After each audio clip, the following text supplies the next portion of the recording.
Don't be sad, or don't be angry, or don't be scared. We often say such things.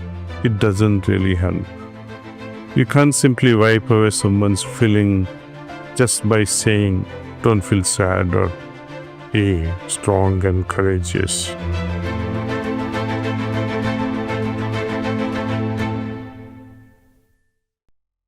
I love this principle, golden rule. Lord Jesus also talks about it. Do unto others as you would have done them unto you. And another principle is there. Don't do unto others that you would not like to be done unto you.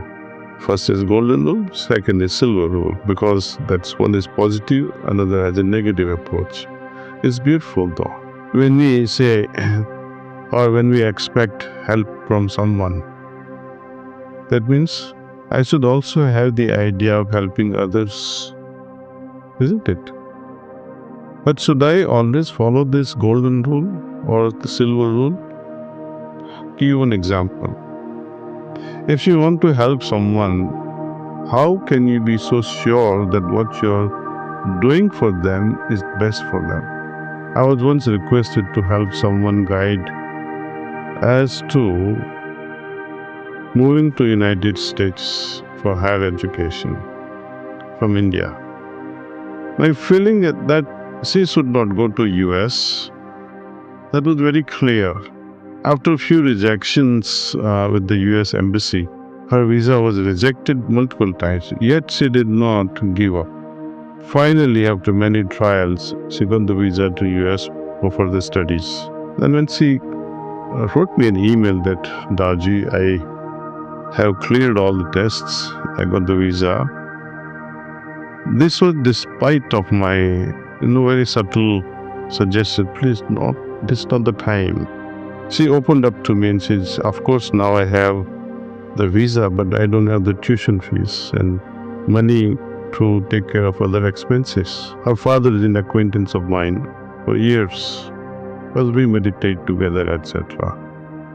And when he approached me, I could not deny or refuse this financial help. I ended up sponsoring. A year later, they approached me again. Sir, no fees. What to do? We don't have money to pay. What must I do? Something that I had refused earlier, that it's not the right timing for her to go. Despite of that, when someone brings you such emotional pressures because of your acquaintances, how to negate it, how to refuse it with love. Halfway through, they have studied, and now halfway through, if I just pull the plug, what can happen? You see, the initial investment in someone's life will also go waste. So when we are trying to help someone, we have to have this understanding between the two, not on a legal paper, but at least morally, that one should be able to listen to each other. And especially when you are asking your father or mother, and your father advises you or your mother advises you as a, my dear boy or dear daughter, these are the problems and you should not do this, instead do this. And yet, despite of all these things, you move in a different direction. Parents will definitely help you.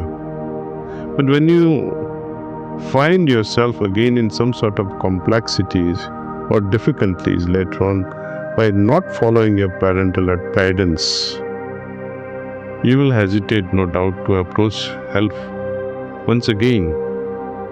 But parents are parents. They will help you. But how many times?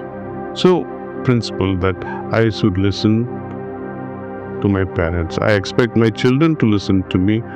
I also should have or should listen to my parents. If I expect same sort of obedience from my children, I have to revisit my childhood and say, was I doing like that? Of course, I cannot go back in the past and undo my all those tantrums and disobediences, multiple ones. Should I, on those grounds, allow my own children also to follow the same footsteps of denying and refusing to the parents? I've often seen this, that children become more sensitive and more I would say they become wiser in the process once they themselves become parents. When they have their own children, then they become all of a sudden wiser, multifold. By the time they become wiser, who knows? Father is no more or mother is no more. And what will happen to such arrival of wisdom in a later part of life when people to whom you should have said sorry or I apologize, they're no more there in front of you physically. They're all gone. You'll have mental crisis, emotional crisis. I wish I could have done this while they were alive. But this wisdom that dawned upon us, however late, we can transmit this knowledge through interactions with the next generation, you see. We may have failed, but we should not prevent such transfer of wisdom to the next generation in some fashion, mainly through discussions. We had to say, look, this is something what I had done. When my parents were around, I could not say, sorry, Pop, or sorry, Mom. If ever, my dear boy or a girl, if you get into a trouble, I'm there to help you. I'm there to work with you. Don't hide. Don't do secretly wrong things. I'm there to listen to you.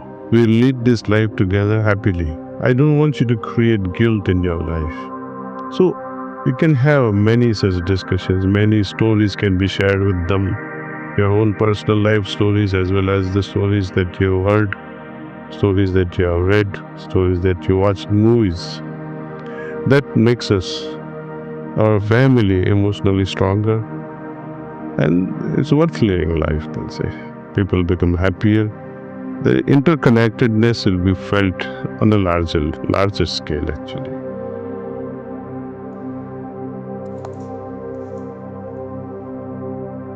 Although we have all probably heard 100 of times about the vital importance of listening to others before we respond, it's amazing how much work there is still to be done to make this as a habit, conscious habit.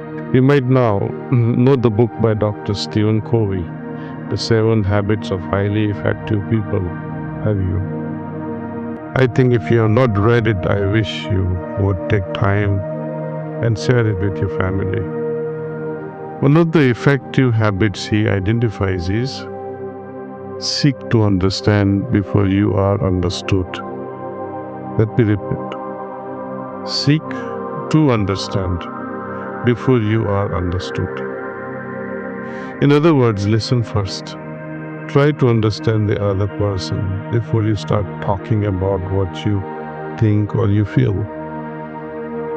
Saint Francis of Assisi's beautiful prayer also says that, O Divine Master, grant that I may not so much seek to be consoled as to console, to be understood as to understand, to be loved as to love. For it is in giving that we truly receive. Listening to others first goes far beyond being simply polite or considerate. It actively contributes to satisfying, fruitful interactions. Listening moves us closer to each other. It creates relationship. Don't we all want to be heard and understood? And it saves time and stress. Just as we want to be heard and understood, others also like to be heard and be understood. Only then communication can happen. Listening carefully will save you so much of time. Think of how much time gets used up in sorting out misunderstandings just because you didn't listen properly or the other person didn't listen properly. Apart from the tensions that arise between people who don't feel heard by each other. So often, even if we are not actually interrupting a speaker, we are itching for a moment when we can say what is in our mind. Response predominates. Dr. Stephen Covey pointed out that most people do not listen with the intent to understand. They listen with the intent to reply. In conversations, people so often jump in to tell their own story instead of hearing the other out. Oh, the same thing happened to me. And off they go, telling about an experience that was similar. And all the focus shifts to that person and their story. And the one who wanted to be heard is left high and dry. In heartful communication, we call these interruptions circuit breakers. Remember this word, circuit breakers, because they often disrupt the connection between people. It's almost like this, you have beautiful air conditioning working in your living room or bedroom, and there's a circuit breaking. What happens? You don't enjoy that room anymore, say.